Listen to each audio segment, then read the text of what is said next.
Nous sommes dans les années 80.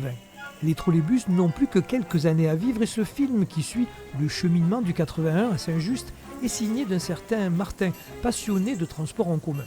L'association Ciné-Mémoire est à l'origine de sa conservation. C'est une cinémathèque de films amateurs et de films de famille.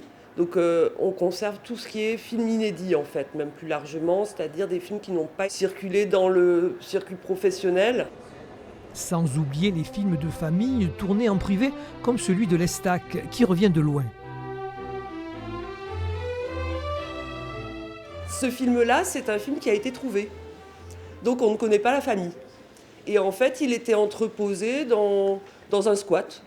Donc c'était des personnes qui avaient conservé tout ce qu'ils ont trouvé dans ce lieu et qui nous les ont confiés.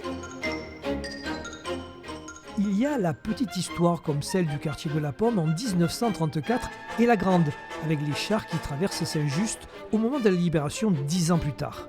Reste à savoir comment vivent ces images une fois collectées.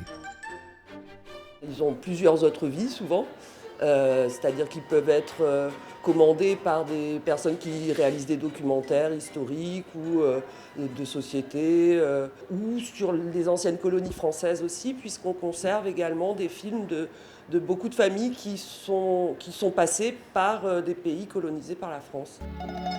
Chacun peut participer à l'élaboration des archives en confiant ses propres films à l'association. C'est un peu le but de l'exposition du Comité du Vieux-Marseille au Centre Bourse, faire connaître Ciné-Mémoire et partager son patrimoine avec les autres.